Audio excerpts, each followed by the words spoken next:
जी अस्सलाम वालेकुम। Question number 2 17.5 exercise, और उसका क्वेश्चन नंबर 2 के अंदर वो आपको कह रहे हैं construct a square equal in area to the rectangle whose adjacent sides are 4.5 centimeter and 2.2 respectively. Measure the sides of the square and find its area and compare with the area of the rectangle. अब आपको क्या करना है, बिल्कुल उसी तरह जैसे पहले क्वेश्चन के अंदर अभी हमने सीखा कि हमें एक रेक्टेंगल की डायमेंशंस दी हुई थी, दो लेंथ्स दी हुई थी, उन लेंथ से आपने पहले रेक्टेंगल कंस्ट्रक्ट करी, फिर उसी रेक्टेंगल से एक स्क्वायर कंस्ट्रक्ट किया जो कि स्क्वायर का नया बनने वाले स्क्वायर का एरिया इक्वल था उस एग्जिस्टिंग या ऑलरेडी कंस्ट्रक्टेड रेक्टेंगल के। लेकिन अब इसके अंदर एडिशनल काम क्या कहा है हमें करने के लिए कि अब जो नई रेक्टेंगल बनेगी उसका नया स्क्वायर बनेगा उसका एरिया और उस जो कंस्ट्रक्टेड ऑलरेडी कंस्ट्रक्टेड जो पहले ही हम कर चुके होंगे कंस्ट्रक्टेड एक रेक्टेंगल, उन दोनों के एरियाज को वो कह रहे हैं कंपेयर कीजिए। अच्छा जी, तो ये भी बिल्कुल वैसे ही है क्वेश्चन नंबर 2, और उसके अंदर सबसे पहले आपके पास दो लेंथ्स दी हुई थी 4.5 सेंटीमीटर एंड 2.2 सेंटीमीटर। आप सबसे पहले उसी तरह से एक लेंथ ले लीजिए ए बी जो हो 4.4 सेंटीमीटर की, एक्चुअली 4.5 सेंटीमीटर। अब आप दोनों पॉइंट्स के ऊपर 90 डिग्री के एंगल बनाते हुए आप 2.2 सेंटीमीटर की एक आर्क ड्रा करते हुए, ये भी 2.2 ये भी 2.2 सेंटीमीटर हो जाएगा, आर्क्स ड्रा करते हुए दो अलग से आप पॉइंट्स ले लेंगे, यानी C और D। अब C और D को ज्वाइन करेंगे तो आपके पास रिक्वायर्ड ABCD एक रेक्टेंगल बन जाएगी। जैसे अभी हमने सीखा, ये 90 डिग्री के एंगल भी यहाँ पे बनने ज़रूरी हैं क्योंकि रेक्टेंगल के अंदर चारों के चारों एंगल 90 डिग्री के होते हैं। अब उसके बाद आप क्या कीजिए, DC को एक्सटेंड कर दीजिए toward C up two point N। अब N पॉइंट तक जब आपने इसको एक्सटेंड कर दिया तो C पॉइंट को सेंटर लेते हुए एक आर्क ड्रा कीजिए इक्वल्स टू द लेंथ 2.2। इस लेंथ के इक्वल यानी 2.2 लेंथ के इक्वल C पॉइंट के ऊपर कॉम्पस रख के एक रेडियस लीजिए 2.2 और एक आर्क ड्रा कर लीजिए, और जो यहाँ पे ये C D N को जहाँ पे ये कट कर रही है उसको आप नाम दे दीजिए पॉइंट P का। अब इस पॉइंट से P से पॉइंट P और D, पॉइंट P और D तक जो आपके पास लेंथ आ चुकी है एक, इस लेंथ का राइट बाइसेक्टर लीजिए, और राइट बाइसेक्टर लेना आपको पता ही है। पॉइंट D के ऊपर भी दो आर्क्स ड्रा कर लीजिए कुछ ऐसे, और इसी तरह पॉइंट P के ऊपर भी फिर दो आर्क्स जो एक दूसरे को जहां पे कट करेंगी उन दोनों को अगर आप ज्वाइन कर देते हो तो आपके पास एक्चुअली एक राइट बाइसेक्टर आ जाएगा C D और P का। वो कुछ अगर मैं स्ट्रेट लेके आऊंगा तो वो कुछ यहाँ पे आ रहा है ये वाला, तो ये आपके पास आ जाएगा इन दोनों का राइट बाइसेक्टर, उसे पॉइंट आप O का नाम दे दीजिए। अब पॉइंट O के ऊपर कॉम्पस रखने के बाद एक सेमी सर्कल ड्रा कीजिए, लेकिन वो सेमी सर्कल का रेडियस क्या होना चाहिए, रेडियस इक्वल होना चाहिए O से लेके D तक या फिर O से लेके P तक, क्योंकि सेंटर जो O है ये सेंटर से D भी उतने ही फासले पे है जितना P, क्योंकि ये पॉइंट O जो है ये इन दोनों का राइट बाइसेक्टर है। अभी अगर आप इन दोनों का सेमी सर्कल ड्रा करते हैं दोनों पॉइंट्स के ऊपर तो वो कुछ इस तरह से आ जाएगा। अब ये आपके पास आ गया इसका सेमी सर्कल। अब सेमी सर्कल ड्रा करने के बाद आप क्या कीजिए, B से C को एक्सटेंड कर दीजिए। BC जो लेंथ है आपके पास, इस लेंथ को एक्सटेंड कर दीजिए up to the semi circle. अब सेमी सर्कल तक जब आप इसको एक्सटेंड करेंगे तो वो सेमी सर्कल को कहीं कट कर रही होगी पॉइंट M के ऊपर, तो C से लेके M तक जो लेंथ आई है ये पहली लेंथ आपके पास आ गई उस स्क्वायर की जो एक्चुअली आपको कंस्ट्रक्ट करना है इस रेक्टेंगल से। तो ये आपके पास एक लेंथ आ गई। अब बाकी दो लेंथ्स आप कैसे लेंगे, एक लेंथ ये आ गई, तीन लेंथ बाकी कैसे लेंगे। पॉइंट C को सेंटर मानते हुए एक आर्क ड्रा कीजिए, उसका रेडियस कितना होना चाहिए, CM के इक्वल, यानी यहाँ पे रखने के बाद आप कॉम्पस को ओपन कर सकते हैं इतना, और वो वाला ही आप यहाँ तक ले लीजिए, एक आर्क ड्रा कीजिए पॉइंट CM और इसको पॉइंट कह दीजिए Q। अभी इसके बाद Q पॉइंट से आप क्या कीजिए, पॉइंट Q को सेंटर मानते हुए एक आर्क ड्रा कीजिए, बिल्कुल उसी जो आप पहले भी एक्सटेंड कर चुके हो जिस कॉम्पस को, उतना ही आर्क ड्रा कीजिए आप CM का या फिर CQ, और वो कहीं यहाँ पर, और फिर उसी से ही आप M को सेंटर मानते हुए एक आर्क ड्रा कीजिए, दोनों एक दूसरे को कट करेंगी पॉइंट G के ऊपर। अब पॉइंट G को आप M से ज्वाइन कर दीजिए और पॉइंट G को ही आप Q से ज्वाइन कर दीजिए, तो आपके पास जो बन जाएगा स्क्वायर आपको नज़र आ रहा है ये वाला, ये हमें स्क्वायर एक्चुअली रिक्वायर्ड था।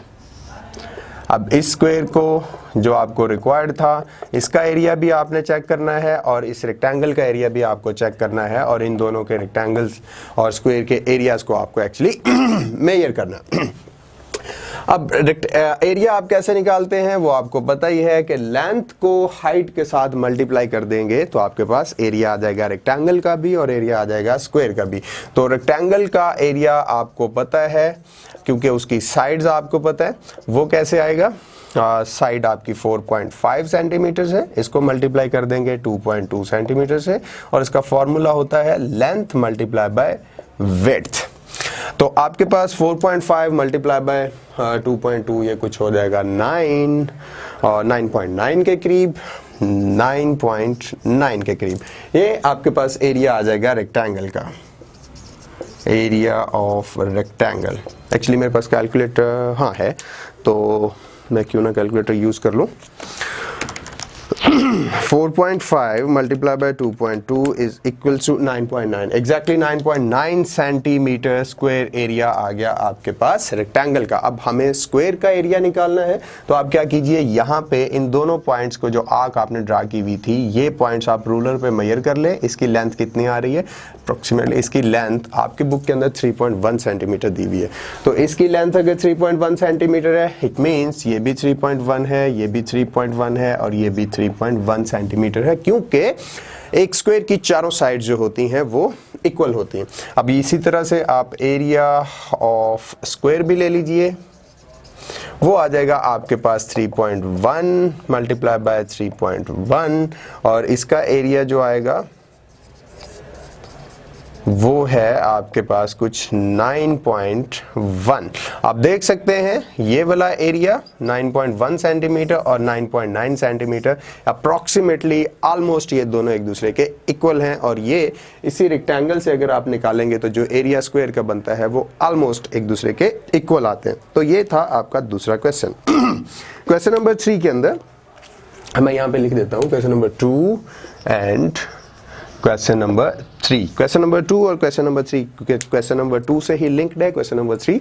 इसमें वो पूछ रहे हैं, in question number 2 above verify the measurement that the perimeter of the square is less than that of the rectangle. Like अभी आपको क्या करना है, इन दोनों के पेरीमीटर्स लेने के बाद उनको आपने वेरीफाई करना है दैट क्या उनके पेरीमीटर्स एक दूसरे के इक्वल हैं या बड़े हैं या छोटे हैं। ये अभी हम लोग आपके साथ डिस्कस करते हैं। एक्चुअली पेरीमीटर जो होता है ये क्वेश्चन नंबर 2 से लिंक्ड है क्वेश्चन नंबर 3, तो इसी से ही हम इसको आगे भी लेके चलते हैं, क्योंकि अभी अभी हमने डिजाइन कर लिया इसमें से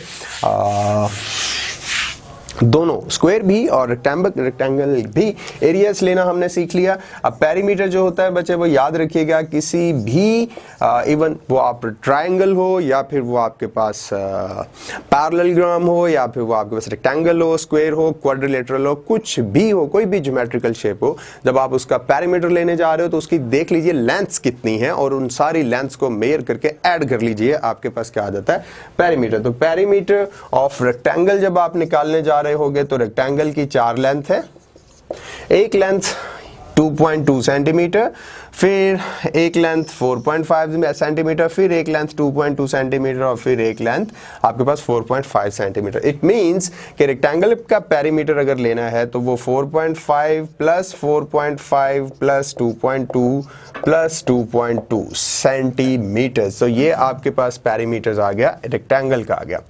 अच्छा, अब इसको अगर आप ऐड करते हैं तो 4.5 plus 4.5 equals to 9, 9 plus 4.4 equals to 13 plus 4 actually. तो हाँ, हम फिर भी यहाँ पे चेक कर लेते हैं। 4.5 प्लस 4.5 प्लस 2.9 एक्चुअली मुझे दोबारा कर लेना चाहिए। 9 + 4.4 is equals to 13.4। Yes, 13.4 centimeter is the perimeter of rectangle. ये आपके पास रेक्टेंगल का पेरीमीटर आ गया। और अगर आपको स्क्वायर का पेरीमीटर चाहिए तो बिल्कुल इसी तरह से आप लिख लीजिए स्क्वायर्स पेरीमीटर, वो भी इसकी चारों साइड्स को आप ऐड कर लीजिए।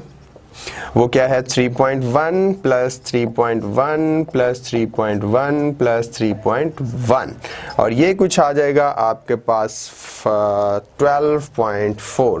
12.4 सेंटीमीटर। अगर आप ऐड करें 3 + 3 + 3 + 3 इक्वल्स टू 12.1.1.1.1 इनको भी ऐड करेंगे तो 0.4। तो 12.4 centimetre is the perimeter of square and 13.4 centimeter is the perimeter of the rectangle. Now what was the question? Question आपके लिए ये था, verify that the perimeter of square is less than that of the rectangle. तो आप देख सकते हैं rectangle का पेरीमीटर हमारे पास 3.4 सेंटीमीटर आया, जबकि स्क्वायर का पेरीमीटर हमारे पास 12.4 सेंटीमीटर आया। तो आप कह सकते हैं आसानी से कि रेक्टेंगल का पेरीमीटर जो है वो ज्यादा है as compare to the perimeter of the square which is generated by from the given rectangle. Thank you very much. अपना बहुत ज़्यादा ख्याल रखिएगा। इंशाल्लाह मिलते हैं नेक्स्ट वीडियोस के अंदर। अल्लाह हाफिज़।